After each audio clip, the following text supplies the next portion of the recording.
So I'm here once again with Dr. Mickenbaum, addressing another very interesting concept that he developed, well, a long time ago now, some time back. But I find it very easy to, as a transdiagnostic approach, I find it very logical and easy enough to use with very good results. So can you please talk to us about this? Well, thanks for the invitation to share yet another transdiagnostic tool. Okay, let me begin with an audacious claim. Okay, I am about to reduce all of your clinical activity, all of what therapists do, to one page. Thank you. Okay, so that within 15 minutes or less, I am going to share with you the case conceptualization model that we have used in a whole variety of clinical settings, from psychiatric to head injury to developmental delays and the like. So I am going to share with you the case conceptualization model that we have developed that you'll see represented on your screen. And I am going to make the audacious claim that there is absolutely nothing that you do for a living as a clinician that I cannot categorize within these 9 boxes. Okay? So that when people ask you what you do for a living, you will be able to show them this page, describe what you do for a living, and then ask them what they do for a living. Okay? So let me tell you how this came to be and how you could use this in an effective way. So part of the way I work is I do a lot of consultations to a number of diverse clinical settings. Yeah. And what they do is they bring together all of their clinical staff, the psychiatrist, the psychologist, the social worker, OT, PT, everybody who's involved, psychiatric nurses. And they are going to present to me the most difficult, challenging patients they're going to have me see. And then they're going to put me in a room and they're all going to go behind the mirror and watch. So I needed some kind of way of formulating the information that was forthcoming that would inform my efforts as how I should conduct that clinical setting, and moreover, make assessment and treatment decision rules.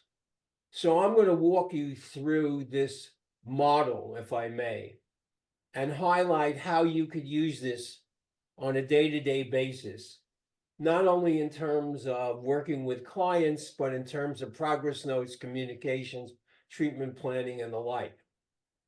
In short, this is your life, okay? So sit back and get ready for me to describe it.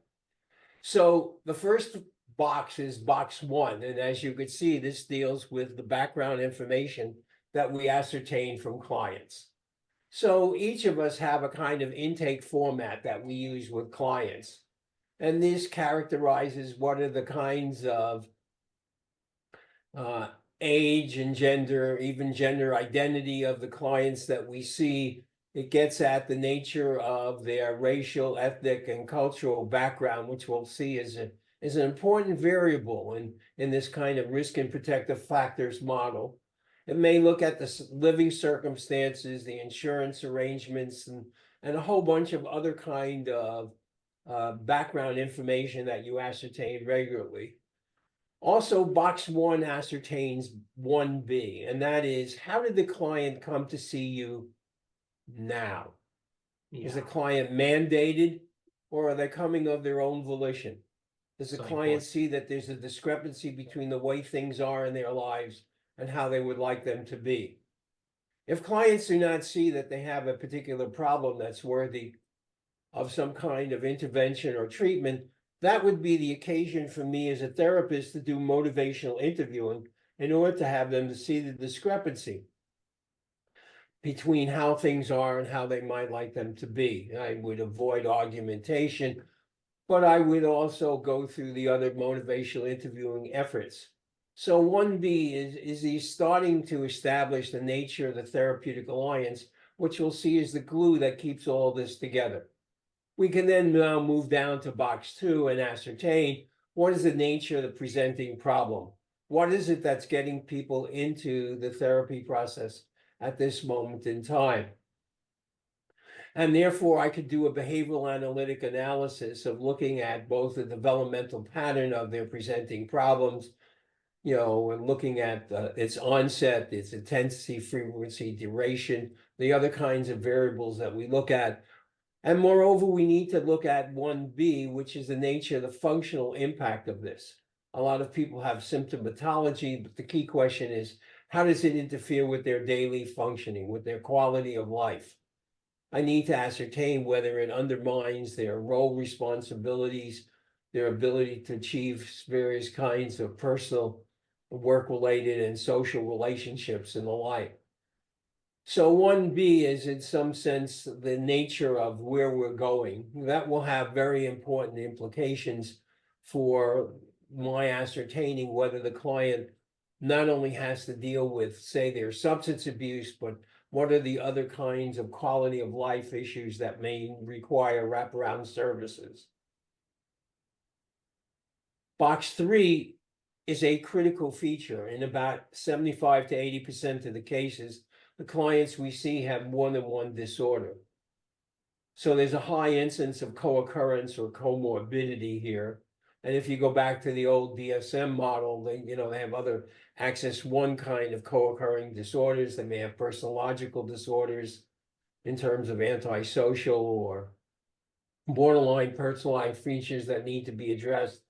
And moreover, there's axis 3, which are the actual physical sequelae of what's happening. And we can once again look at the nature of this on their impact of lives.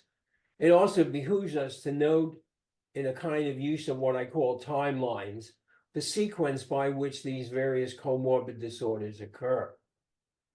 There's a lot of implications for how we proceed therapeutically, depending upon not only that there's co-occurring disorders, but what is the kind of sequence by which this occurs? Did the substance abuse precede the PTSD? Did the PTSD precede the substance abuse? So there's a kind of self-medication process. What's the relationship between the depression, anxiety, and so forth? What am I doing? I'm inviting you to accompany me to these case conferences. We've just been inundated with a lot of information about the clients we're about to see, either an individual or group basis, or a family or couples or what have you. And therefore, what we're trying to do is to piece in our own mind, what is the information that we're going to glean from them that's going to inform both assessment and treatment decision-making. So one of the important elements in both boxes 2 and 3 has to do with safety. We want to make sure that the accompanying depression is not leading to some kind of suicidal action or activities. Therefore, we need to ascertain that. We need to ascertain safety in terms of likelihood of re-victimization, if in fact they're living in a high-risk domestically violent situation. So boxes 1, 2, and 3 sort of set the stage. Our task is enhanced further by seeing if there are any particular stressful events that clients have that are helping to maintain and exacerbate this. So in short, our clients have 4 kinds of stressful life events that might exacerbate the nature of the presenting problem or be contributing factors to it. 4A has to do with the kind of everyday daily hassles that people are experiencing. These may be interpersonal in nature, they may be medical, they may be legal, they may be economic. There may be a whole variety of factors that we need to take cognizant of. So it's not only the presenting problem, but we need to look at what other kinds of interventions will be required for 4A. 4B is interesting and often overlooked. It has to do with ecological stresses. Where is the person living? Are they living in a high-risk environment, either due to violence or climate change, or some kind of microaggression in terms of discriminations that they're encountering on a day-to-day basis? So the ecological factors also set the stage for our understanding what kinds of treatment decision making. Keep in mind that, especially with regard to comorbidity, we're going to have three kinds of strategies that come into play. There may be some kind of sequential mode of intervention. That is, we try to figure out of treating one disorder before the other.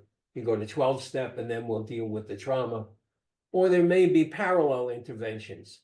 That is, they may see different therapists for different kinds of presenting problems and go to 12-step group and then they go to psychotherapeutic group. And these occur in a parallel fashion. And what is most encouraging from a transdiagnostic perspective that is critical is that there may be an integrative form of therapy of helping clients understand the interconnection between their presenting problems. Why does PTSD and substance abuse go hand in hand? And there's a lot of interventions here by Najavitz, Ford, Cloister, and others who have highlighted the value of doing that kind of integrative therapy and helping people appreciate it. That once again, going back to my clock metaphor, you could see that we'd be able to bring that to bear in doing these interventions. Box 1, background information. How did they get there now? What's their motivation for change? What's their readiness to participate? Box 2, what's the nature of the presenting problems, both developmentally and functionally in terms? Box 3, what's the co-occurrence or comorbidity? What's the sequence and patterning of this? And what's the impact of that? We're now up to box 4, as I was noting. The first kind of class of stressful events has to do with the nature of the daily hassles that people have to deal with that maintain and exacerbate. This may be also enhanced by the ecological stresses. Two other important class of stresses has to do with 4C. And 4C is, in fact, the developmental stresses. That is, was there a client exposed to adverse childhood experiences or early trauma, victimizations, and losses? And what becomes important is not only that these things occurred, but from my constructive narrative perspective, what are the conclusions people draw about themselves and others and about the future as a result of that victimization? It's not only that bad things happen to lots of people. The key question is what lingers from this? What are the conclusions that people draw about themselves and others? And then finally, we have 4D, and this is the kind of intrafamiliar transmission. That is, what is the kind of upbringing that the client had? Have they been exposed? Are they the offspring of substance abusing parents that have a genetic loading on their own vulnerability to develop substance abuse problems? Is there intergenerational transmission of anger and aggression, of trauma experiences and losses? This will help fulfill the kind of picture that our client is bringing into us. And for this, remember I talked about a timeline of the kind of sequence of stressful events and the like that clients have experienced over this kind of lifespan perspective. That lifespan perspective is critical since most forms of psychopathology become and develop during adolescence and early adulthood. There are very few forms of adult psychopathology that just have adult onsets. So not only in my timeline am I ascertaining the nature of the losses, the stresses, the victimization, I also want to ascertain what treatments, if any, have been received by the client. Have they had some kind of professional help along the way? This may be some form of psychotropic medication, or it may be some form of intervention. Or is there non-professional interventions that have also been applied that they have found useful? And the two key variables to ascertain concerning the treatment options have to do with A, were they effective as judged by the client? Did they work? Did they alleviate symptoms? Did they help them achieve treatment goals? And most importantly, did they follow through? Was there adherence to the therapy? We'll see that treatment non-adherence is a major challenge in any kind of intervention program and knowing that past history of challenges they have. I will highlight for you in a moment the kind of social discourse that goes along with this. Now, boxes 1 to 5 is what clinicians usually attend to. But from my point of view, our job as clinicians are insufficient at this point. We need what I call the rest of the story. And the rest of the story is box 6. Box 6 are the nature of the strengths. These are individual, social, and systemic that clients have. No one leaves my office without my finding some kind of nugget or strength. What are the individual strengths? What kinds of skills, talents, abilities, achievements does the client have? And if in fact you play the game of my timelines from birth to present, we could draw a second timeline. And the second timeline is the in spite of. So in spite of everything that went on in timeline 1, in terms of the stressful life events, losses, traumas, and the like, we need to find out what have people been able to achieve in spite of. We need the rest of the story. And timeline 2 will ascertain what these are. And in a good kind of inquisitive Socratic fashion, of a kind of guided discovery fashion, I could ascertain how did they achieve exit A, B, and C, okay, in spite of everything that they've encountered with regard to timeline 1. I need to have people take credit for and responsibility for the kinds of strengths that they have that we could build upon. I mean, trauma is everywhere, but so is resilience. And in fact, we'll see that the good stuff, the resilient stuff, is more important in achieving behavior change than just dealing with and addressing all of the quote unquote trauma and victimization experiences. I need to ascertain who is in their lives, both in the past and present, who could be social supports. The major building block of resilience, we know from all of the literature and in my own work on the roadmap to resilience, has to do with the nature of the social supports that people experience. So what are the kinds of emotional, social, and physical kinds of supports that they could call upon? And these may be from significant others in their lives, or in fact, it may also be something that I, as a therapist, or my agency can provide to the client in terms of the kind of systemic supports that we could use in terms of follow-up interventions, various kinds of home visiting, wraparound services, and the like. Yeah. Having secured this information from the client in boxes 1 to 6, and note that you won't get it all in one session, we can now work with the client to figure out what should the treatment plan be. So instead of me being a surrogate frontal lobe and telling the client what we're going to do, we're going to collaborate together in identifying how to spend our time in these kinds of respective options. And moreover, how would we know if in fact what we're doing works? What makes a difference herein?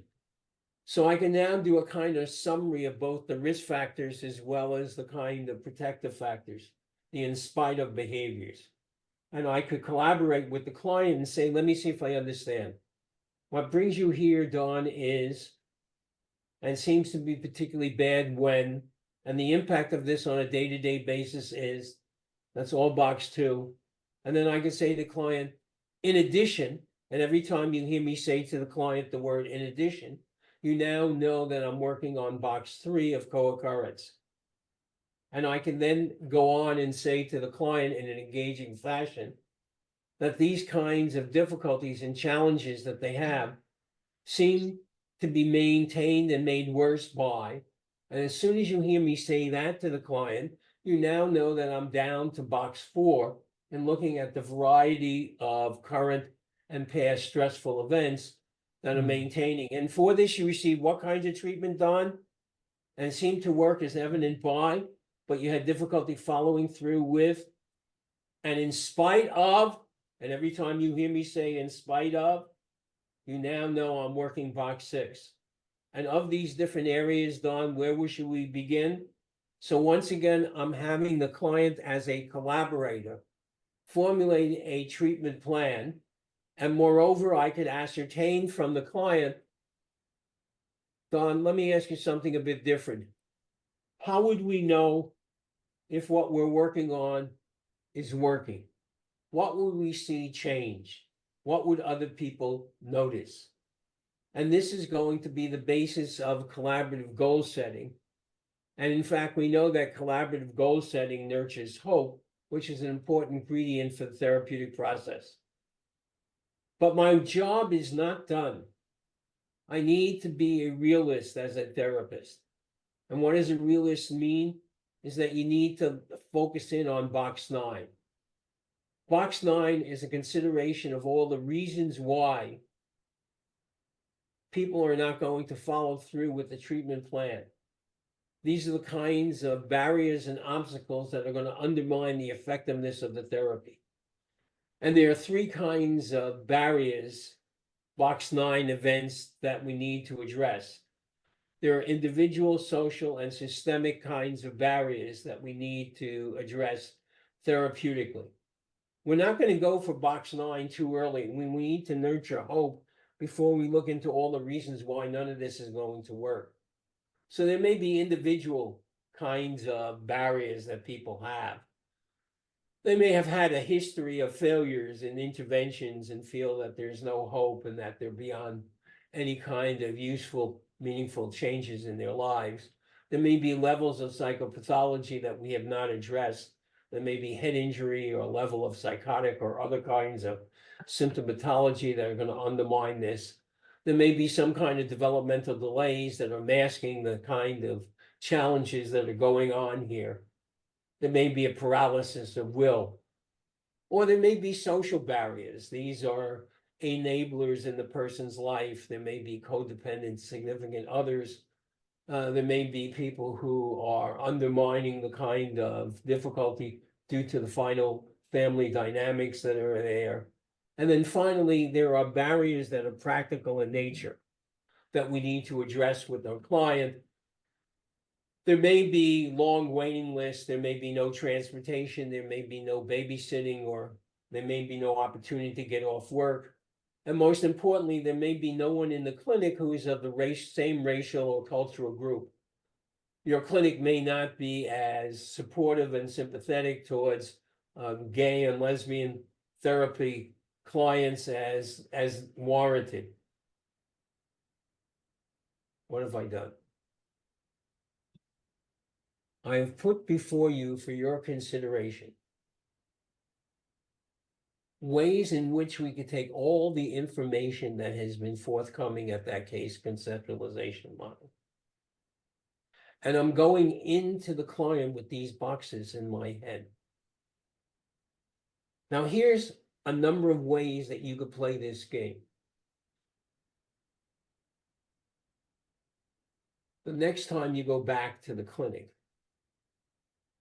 your colleagues may say to you, Don, you just went and listened to this whole thing on transdiagnostic, okay? Well, I'll tell you what, Don, if you're such a hotshot, you ready for this? We saved a beaut for you. You will not believe this woman. I think she is off the wall. And when you meet the husband, you'll understand some of her distress. And it's not only now, it's been going on for some time. And in fact, I'm not even sure she's going to show up all the time.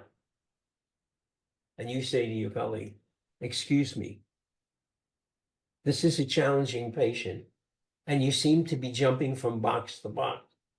You say that she's really a beaut, and you're referring to boxes 2 and 3. And then you immediately say, wait until you meet her husband, and you're jumping all the way down to box 4 and some of the kind of current stresses that are going on. And then you could say you wouldn't believe how long this has been going on. So you're moving from box 2 to box 3, all the way down to box 4. And then you say she may not even show up, and you're immediately moving to box 9.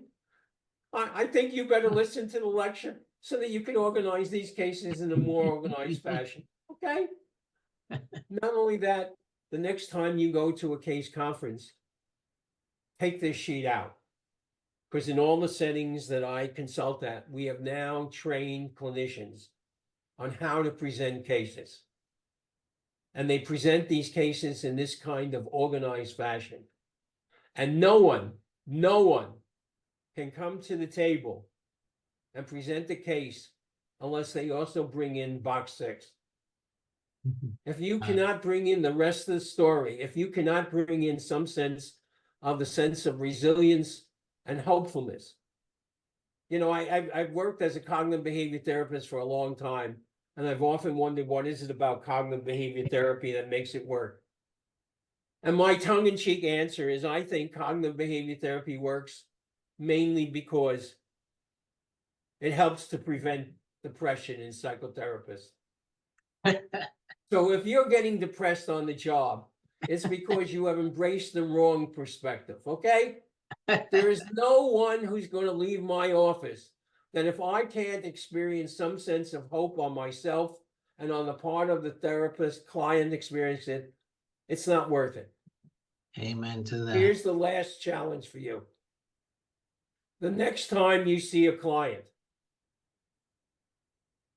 and you close the door and the client leaves, see if you can figure out how you just spent your time. Okay? What went on in your session? Could you come out and say, you know, Don, you know what this session was like? I started off with 2A, okay?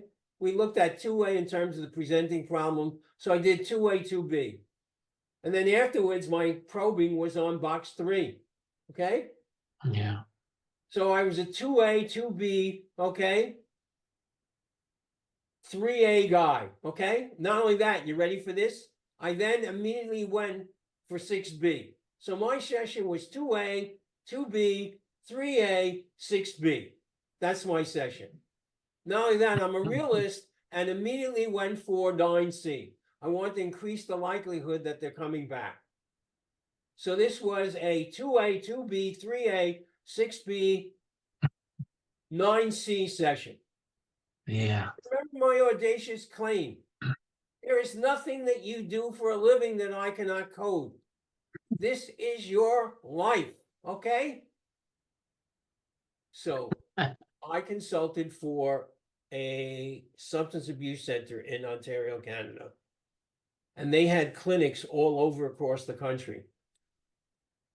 And we wanted to know, what did they do in these sessions all across the country? How did they spend their time? So if we teach them this box, we can now collect data from clinicians all across the country on how they spend their time. Okay? In what clinics do they go for 4C? Do they focus in on developmental distresses? How have they figured out, using timelines, what the sequence should be in terms of comorbidity? And in fact, there's an accompanying page here that everything that I said in terms of social discourse is in fact written out. Yeah. Last point. The model that you have before you is a generic model of a case conceptualization. We have changed the nature of these boxes depending upon the specific clientele that I'm working on.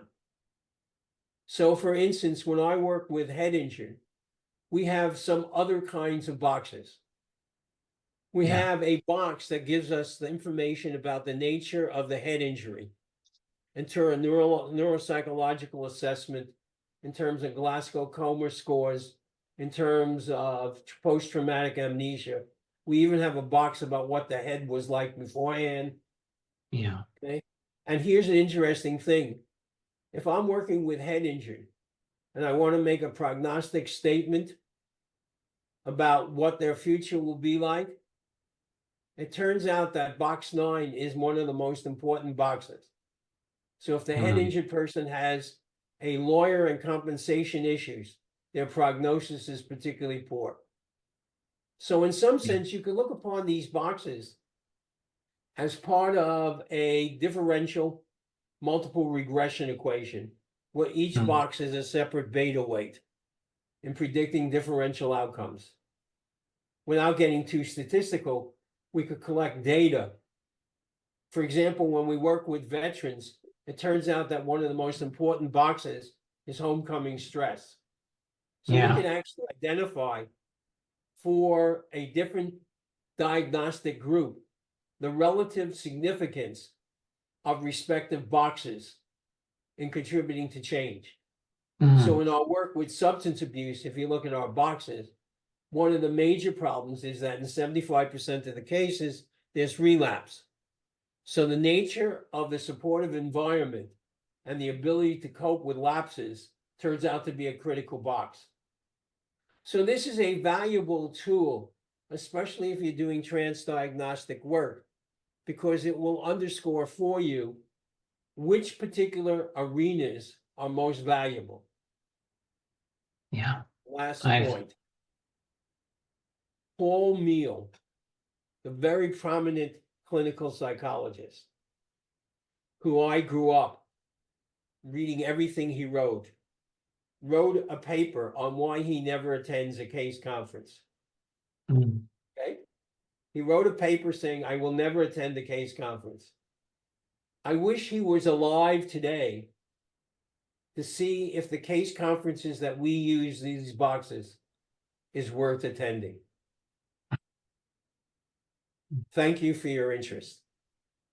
Oh, thank you. Thank you. That was incredible. This doesn't only give our student access to an incredible conceptualization model, but also to your mind and how you think about your patients when you are with them, when you're assessing them.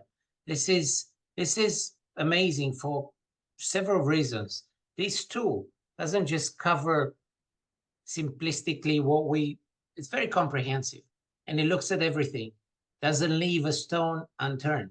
It covers predisposing factors, precipitants, perpetuating factors, but also parental factors and protective factors, something that a lot of clinicians, a lot of therapists just don't cover. They don't interested in they're not asking about strengths and Right. abilities and skills that the individuals have. Quite often they feel like this is not necessarily related to the pathology. And talking about pathology, again, here's a tool that we can use with any kind of emotional problem, a range of different Right. emotional difficulties, multiple problems, in fact. It covers box 3, comorbidity, really well, and is asking you to think about the order of this comorbidity. It gives you a sequence of events that you can go through. I mean, I always tell my students, look, if you've had an assessment and it went well, and you're not exhausted at the end of your assessment, you haven't done your job well. You haven't done a good job. How can you not be tired at the end of? Because there's just so much you have to hold in your mind. I know after many years of training, it kind of becomes second nature and all of that, but it's exhausting. We've got to hold on so much in our mind, and we've got to cover all this, what you call boxes, all these domains. Do you have a second page on this, right? I have a second page on this. Yeah. Yeah, the second page you should show as well, which is a social discourse. Yeah. Okay. So that's the words that they use to put in the boxes. Yeah. It's So That's that was right. Oh, this is that incredible. was my Yeah. reference to the words in addition, in spite of, and so forth. Yeah. This is really good. Thank you for this. This is amazing, and it's great. Again, it's important that they hear it from you. You are the creator, and you're not just, you haven't just come up with the system and with the approach, but also with a language that's useful to use with patients in a variety of different circumstances, like you said, because you could be working with a patient that has a different history or head injury and so on, different difficulties. So this is amazing. Thank you. Thank you. All right. Well, Oh, yeah. I will. glad to be of help. Yeah, that was really good. Thank you.